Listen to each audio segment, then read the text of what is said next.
ಎಲ್ಲರಿಗೂ ನಮಸ್ಕಾರ. ದೈವ ಸಂದೇಶ ಚಾನಲ್ಗೆ ಸ್ವಾಗತ. ನಮ್ಮೆಲ್ಲರ ಪಯಣ ಕತ್ತಲಿನಿಂದ ಬೆಳಕಿನ ಹಾದಿಗೆ. ಕರ್ಕಾಟಕ ರಾಶಿಯವರೇ, ನಗುತ್ತಿದ್ದರೂ ಮನಸ್ಸು ತುಂಬಿದಂತೆ ಅನಿಸುತ್ತಿಲ್ಲ. ಎಲ್ಲರನ್ನೂ ಅರ್ಥ ಮಾಡಿಕೊಳ್ಳುವ ನೀವು ನಿಮ್ಮನ್ನು ಅರ್ಥ ಮಾಡಿಕೊಳ್ಳುವವರು ಕಡಿಮೆ ಆಗ್ತಾ ಇದ್ದಾರೆ ಅಂತ ನಿಮ್ಮ ಮನಸ್ಸಿನಲ್ಲಿ ಕೊರೀತಾ ಇದೆ. ಇದು ನಿಮ್ಮ ತಪ್ಪಲ್ಲ, ಇದು ನಿಮ್ಮ ದುರ್ಬಲತೆಯೂ ಅಲ್ಲ. ಈ 2026 ಜನವರಿ 13ರಂದು ಶುಕ್ರ, 14ರಂದು ರವಿ, 16ರಂದು ಕುಜ ಹಾಗೂ 17ರಂದು ಬುಧ, ಈ 4 ಪ್ರಮುಖ ಗ್ರಹಗಳು ಒಂದೇ ಸಮಯದಲ್ಲಿ ಧನಸ್ಸು ರಾಶಿಯನ್ನು ಬಿಟ್ಟು ಮಕರ ರಾಶಿಗೆ ಪ್ರವೇಶ ಮಾಡ್ತಾ ಇದ್ದಾವೆ. ಈ ಬದಲಾವಣೆ ಸಾಮಾನ್ಯ ಬದಲಾವಣೆ ಅಲ್ಲ. ನಿಮ್ಮ ಮನಸ್ಸಿನೊಳಗೆ ಮರೆಮಾಚಿದ ನೋವು, ಹೇಳಲಾರದ ತ್ಯಾಗ, ಕಣ್ಣೀರಾಗದೆ ಉಳಿದ ಭಾವನೆಗಳು ನಿಧಾನವಾಗಿ ಮೇಲಕ್ಕೆ ತರುತ್ತವೆ. ನೀವು ಹೆಚ್ಚು ಮೌನವಾಗುತ್ತಾ ಇರಬಹುದು, ಹೆಚ್ಚು ಯೋಚಿಸುತ್ತಾ ಇರಬಹುದು, ಒಂಟಿಯಾಗಿರುವಂತೆ ಅನಿಸಬಹುದು. ಆದರೆ ಕೇಳಿ, ಇದು ನಿಮ್ಮ ಕುಸಿತವಲ್ಲ, ಇದು ದೇವರು ಕೊಟ್ಟ ಹೊಸ ಶಕ್ತಿಯಾಗಿ ತಯಾರು ಮಾಡುವಂತಹ ಸಮಯ. ಈ 4 ಗ್ರಹಗಳ ಬದಲಾವಣೆಯಿಂದ ಕೇವಲ ಒಂದು ರಾಶಿಗೆ ಪರಿಣಾಮ ಬೀರುವುದಿಲ್ಲ, ಎಲ್ಲ 12 ರಾಶಿಗಳ ಮೇಲೂ ಪರಿಣಾಮ ಬೀರುತ್ತದೆ. ಅದು ಯಾವ ರೀತಿಯೆಲ್ಲ ಪರಿಣಾಮ ಬೀರುತ್ತದೆ? ನಷ್ಟಗಳಾಗುತ್ತಾ ಅಥವಾ ಲಾಭಗಳಾಗುತ್ತಾ? ಯಾವ ಕ್ಷೇತ್ರಗಳಲ್ಲಿ ನಿಮಗೆ ತೊಂದರೆ ಉಂಟಾಗುತ್ತದೆ, ಯಾವ ಕ್ಷೇತ್ರಗಳಲ್ಲಿ ಜಯ ಉಂಟಾಗುತ್ತದೆ?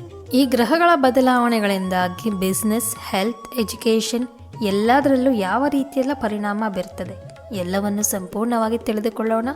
ಅದಕ್ಕೂ ಮುಂಚೆ ನಮ್ಮ ಚಾನಲ್ಗೆ ಯಾರೆಲ್ಲ ಸಬ್ಸ್ಕ್ರೈಬ್ ಆಗಿ ಬೆಲ್ ಐಕನನ್ನು ಪ್ರೆಸ್ ಮಾಡಿ. ನಾವು ಹಾಕುವಂತಹ ಎಲ್ಲ ವಿಡಿಯೋಗಳ ನೋಟಿಫಿಕೇಶನ್ ನಿಮಗೆ ದೊರೆಯುತ್ತದೆ. ಹಾಗೆ ಯಾರೆಲ್ಲ ಕರ್ಕಾಟಕ ರಾಶಿಯವರಿದ್ದಾರೆ, ನಿಮ್ಮ ರಾಶಿಗೆ ಒಂದು ಲೈಕ್ ಕೊಡಿ. ಓಂ ಮಹಾಲಕ್ಷ್ಮಿ ನಮಃ ಎಂದು ಕಮೆಂಟ್ ಮಾಡಿ. ಮಹಾಲಕ್ಷ್ಮಿಯು ನಿಮ್ಮ ಜೊತೆ ಸದಾ ಇರುತ್ತಾಳೆ.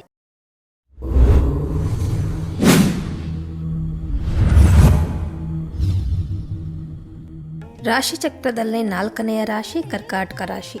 4ನೇ ಸ್ಥಾನ ಅನ್ನುವುದು ಕೇವಲ ಸಂಖ್ಯೆಯಲ್ಲ, ಅದು ಹೃದಯದ ಸ್ಥಾನ, ಅದು ತಾಯಿಯ ಮಮತೆಯ ಸ್ಥಾನ, ಅದು ಮನಸ್ಸು ನೆಲೆಸುವ ಮನೆ. ಕರ್ಕಾಟಕ ರಾಶಿಯ ಅಧಿಪತಿ ಚಂದ್ರಗ್ರಹ. ಚಂದ್ರ ಅಂದರೆ ಬೆಳಕು ಅಲ್ಲ, ಚಂದ್ರ ಎಂದರೆ ಭಾವನೆ, ಕಣ್ಣಿಗೆ ಕಾಣದ ನೋವು ಹಾಗೂ ಹೇಳಲಾರದಂತಹ ತ್ಯಾಗ, ಒಳಗೊಳಗೆ ಕರಗುವ ಮನಸ್ಸಿನವರು. ಇನ್ನು ಕರ್ಕಾಟಕ ರಾಶಿಯ ಅಧಿಪತಿ ಮನಸ್ಸು, ತಾಯಿ, ಮಮತೆ, ಕರುಣೆ, ಪ್ರೀತಿ ಹಾಗೂ ನೆನಪುಗಳ ಕಾರಕ. ಅದಕ್ಕಾಗಿ ಕರ್ಕಾಟಕ ರಾಶಿಯವರು ಬೇರೆಯವರ ನೋವನ್ನು ತಮ್ಮದೇ ನೋವಿನಂತೆ ಅನುಭವಿಸುತ್ತಾರೆ. ತಮ್ಮ ಕಷ್ಟ ಹೇಳುವುದಕ್ಕಿಂತ ಬೇರೆಯವರ ಕಣ್ಣೀರನ್ನು ಒರೆಸುವುದೇ ಇವರ ಸ್ವಭಾವ. ಚಂದ್ರನ ಆಧಿಪತ್ಯದಿಂದ ಕರ್ಕಾಟಕ ರಾಶಿಯವರಿಗೆ ಯಾವ ಯಾವ ಗುಣಗಳು ಬರುತ್ತದೆ ಎಂದರೆ, ಕರ್ಕಾಟಕ ರಾಶಿಯವರೇ, ನಿಮ್ಮೊಳಗಿನ ಶಕ್ತಿ ಶಬ್ದವಾಗಿ ಅಲ್ಲ, ಅದು ಮೌನವಾಗಿ ಇರುತ್ತದೆ. ನೀವು ಪ್ರೀತಿಸಿದರೆ ಪೂರ್ಣ ಹೃದಯದಿಂದ ಪ್ರೀತಿಸುತ್ತೀರಿ. ನೀವು ಕಾಳಜಿ ತೋರಿಸಿದರೆ ತಾಯಿಯಂತೆ ತೋರಿಸುತ್ತೀರಿ. ನೀವು ಮೌನವಾಗಿದ್ದರೆ ಅದು ದುರ್ಬಲತೆಯಲ್ಲ, ಅದು ನಿಮ್ಮೊಳಗಿನ ಹೋರಾಟದ ಗುಣ. ಈ ಗುಣಗಳೇ ನಿಮ್ಮ ದೊಡ್ಡ ಶಕ್ತಿ ಆಗಿರುತ್ತದೆ. ಕರ್ಕಾಟಕ ರಾಶಿಯವರೇ, ನಿಮ್ಮ ಬಿಸ್ನೆಸ್ ಅಲ್ಲಿ ಈ ಗ್ರಹಗಳ ಬದಲಾವಣೆ ಯಾವ ರೀತಿಯೆಲ್ಲ ಪರಿಣಾಮ ಬೀರುತ್ತದೆ ಅನ್ನೋದನ್ನು ನೋಡೋಣ. ಕರ್ಕಾಟಕ ರಾಶಿಯವರೇ, ಇಲ್ಲಿಯ ತನಕ ನಿಮ್ಮ ಜೀವನ ಹೇಗಿತ್ತು ಗೊತ್ತಾ? ಹೋರಾಟ ಇದ್ದರೂ ಒಂದು ರೀತಿಯ ನಿಯಂತ್ರಣ ಇತ್ತು, ಸಮಸ್ಯೆಗಳಿದ್ದರೂ ತಾನೇ ನೋಡಿಕೊಳ್ಳುತ್ತೀನಿ ಅನ್ನುವ ಧೈರ್ಯವೂ ಇತ್ತು.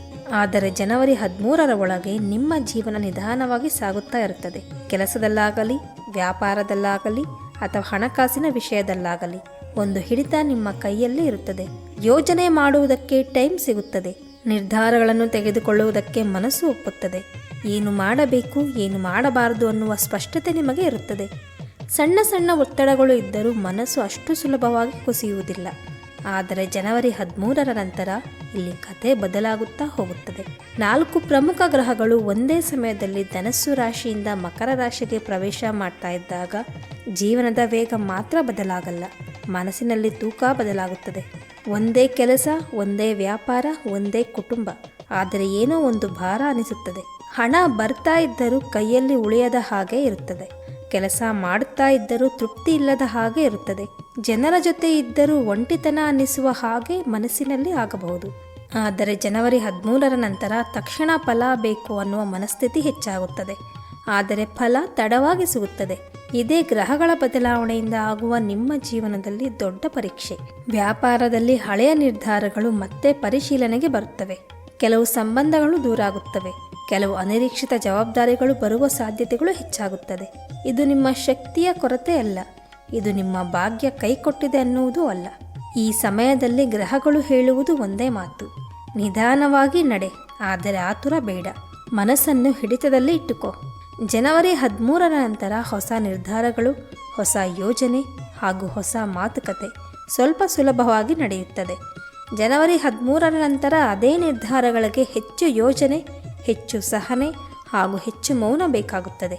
ಈ ಬದಲಾವಣೆ ಭಯ ಹುಟ್ಟಿಸೋಕೆ ಅಲ್ಲ, ನಿಮ್ಮೊಳಗಿನ ಸ್ಥೈರ್ಯವನ್ನು ಹೊರಗೆ ತೆಗೆಯುವುದಕ್ಕೆ. ಯಾರು ಈ ಸಮಯದಲ್ಲಿ ಮನಸ್ಸನ್ನು ಕಳೆದುಕೊಳ್ಳಲ್ಲ, ಯಾರು ಆತುರಕ್ಕೆ ಬಲಿಯಾಗಲ್ಲ, ಯಾರು ಧೈರ್ಯವನ್ನು ಬಿಡಲ್ಲ, ಅವರಿಗೆ ಈ ಗ್ರಹ ಬದಲಾವಣೆ ನಿಧಾನವಾಗಿ ಆದರೆ ಖಂಡಿತವಾಗಿ ಲಾಭವನ್ನು ಕೊಡುತ್ತದೆ. ನೆನಪಿನಲ್ಲಿ ಇಟ್ಟುಕೊಳ್ಳಿ, ಜನವರಿ 13ರ ನಂತರ ದಿನಗಳು ನಿಮ್ಮ ಜೀವನವನ್ನು ಮುರಿಯುವುದಕ್ಕೆ ಅಲ್ಲ, ನಿಮ್ಮ ಜೀವನವನ್ನು ಗಟ್ಟಿ ಮಾಡುವುದಕ್ಕೆ ಬರುತ್ತಿದೆ. ಇನ್ನು ನಿಮ್ಮ ಆರೋಗ್ಯ ಸ್ಥಿತಿ ನೋಡುವುದಾದರೆ ಈ ಸಮಯದಲ್ಲಿ ನಿಮ್ಮ ಆರೋಗ್ಯ ನಿಮ್ಮ ದೊಡ್ಡ ಆಸ್ತಿ.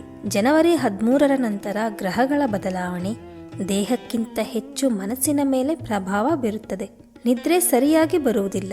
ಸಣ್ಣ ಸಣ್ಣ ವಿಚಾರಕ್ಕೂ ದೇಹ ದಣಿವಿನ ಅನುಭವ, ತಲೆ ಭಾರ, ಬೆನ್ನು ನೋವು ಈ ತರಹದ ಸಮಸ್ಯೆಗಳು ಕಾಣಿಸಿಕೊಳ್ಳಬಹುದು. ಇದು ಹೊಸ ರೋಗ ಅಲ್ಲ, ಒಳಗಿನ ಒತ್ತಡ ಹೊರಗೆ ಬರುತ್ತಿರುವ ಲಕ್ಷಣ. ಈ ಸಮಯದಲ್ಲಿ ಔಷಧಿಗಿಂತ ವಿಶ್ರಾಂತಿ ಬಹಳ ಮುಖ್ಯ.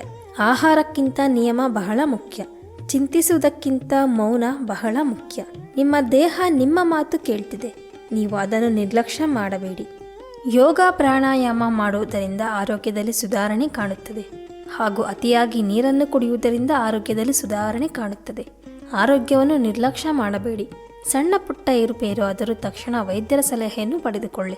ಇನ್ನು ನಿಮ್ಮ ಕುಟುಂಬ ಜೀವನ ನೋಡುವುದಾದರೆ ಜನವರಿ 13ರ ನಂತರ ಮನೆಯಲ್ಲಿದ್ದರೂ ಮನಸ್ಸು ದೂರ ಇರೋ ಅನುಭವ ಬರಬಹುದು. ಸಣ್ಣ ಮಾತು ದೊಡ್ಡ ಜಗಳವಾಗಬಹುದು.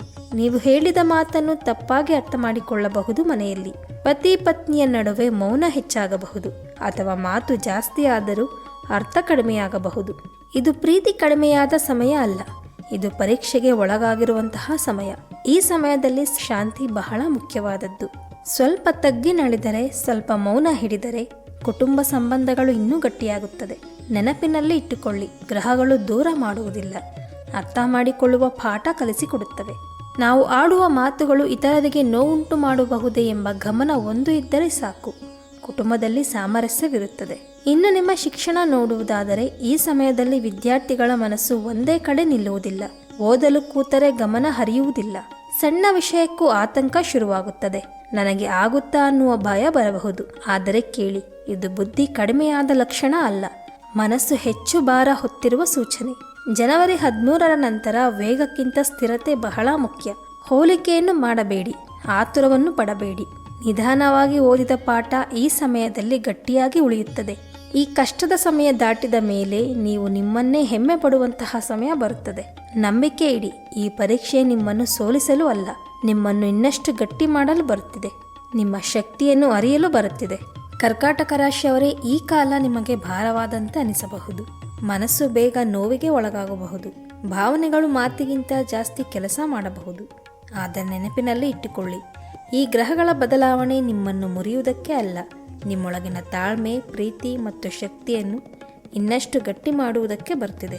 ನೀವು ಹಿಂತಿರುಗಬೇಕಾಗಿಲ್ಲ, ನಿಧಾನವಾಗಿ ಸಾಗಿದರೆ ಸಾಕು. ಸಮಸ್ಯೆಗಳು ಎದುರಾದರೆ ಅದರ ಜೊತೆಯಲ್ಲೇ ಪರಿಹಾರಗಳು ಇರುತ್ತದೆ. ಸಮಸ್ಯೆಗೆ ತಕ್ಕಂಥ ಪರಿಹಾರಗಳನ್ನು ಮಾಡಿದರೆ ಬರುವ ಎಲ್ಲ ಸಮಸ್ಯೆಗಳು ದೂರಾಗುತ್ತದೆ. ಪ್ರತಿ ಸೋಮವಾರ ಶಿವನಿಗೆ ಅಥವಾ ಚಂದ್ರದೇವನಿಗೆ ಹಾಲು ಅಥವಾ ನೀರನ್ನು ಅರ್ಪಿಸಿ.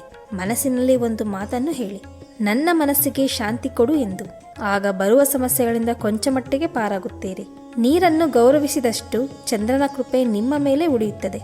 ಅದು ನಿಮಗೆ ಅನಿರೀಕ್ಷಿತ ರಕ್ಷಣೆಯನ್ನು ಕೊಡುತ್ತದೆ. ಹಾಗೂ ಬೆಳ್ಳಿ ಪಾತ್ರೆಯಲ್ಲಿ ನೀರನ್ನು ಇಟ್ಟು ಹಾಸಿಗೆ ಬಳಿ ಇಟ್ಟು ಮಲಗಿರಿ. ಬೆಳಗ್ಗೆ ಆ ನೀರನ್ನು ಗಿಡಕ್ಕೆ ಹಾಕಿ. ಇದು ಚಂದ್ರನ ಶಕ್ತಿ ಶುದ್ಧ ಮಾಡುವ ಅತ್ಯಂತ ಸುಲಭವಾದ ಪರಿಹಾರ. ಹಾಗೂ ತಾಯಿಯ ಮನಸ್ಸನ್ನು ನೋಯಿಸದೇ ಇರುವ ಪ್ರಯತ್ನ ಮಾಡಿ. ಚಂದ್ರನಿಗೆ ಇದು ಅತಿ ದೊಡ್ಡ ಪೂಜೆ. ಈ ಪರಿಹಾರಕ್ಕೆ ಸಮನಾದದ್ದು ಯಾವ ಪೂಜೆಯೂ ಇಲ್ಲ. ಕರ್ಕಾಟಕ ರಾಶಿಯವರೇ, ನೀವು ದುರ್ಬಲ ಅಲ್ಲ, ನೀವು ಭಾವನೆಯಲ್ಲಿ ಆಳವಾಗಿರುವವರು. ಚಂದ್ರ ಬದಲಾದರೆ ನಿಮ್ಮ ಜೀವನ ತಾನಾಗೆ ಸರಿಯಾದ ದಾರಿಗೆ ಬರುತ್ತದೆ. ಶಾಂತಿ ಮೊದಲು ಬಂದರೆ ಎಲ್ಲವೂ ನಿಮ್ಮ ಕಡೆ ಬರುತ್ತದೆ. 2026 ಜನವರಿ ನಿಮ್ಮ ಜೀವನದಲ್ಲಿ ಎಲ್ಲವೂ ಬೆಳಕಾಗಲಿ ಎಂದು ಆಶಿಸುತ್ತಾ, ಇದೇ ರೀತಿಯ ಮಾಹಿತಿಯೊಂದಿಗೆ ಮುಂದಿನ ಸಂಚಿಕೆಯಲ್ಲಿ ಸಿಗೋಣ. ಧನ್ಯವಾದ.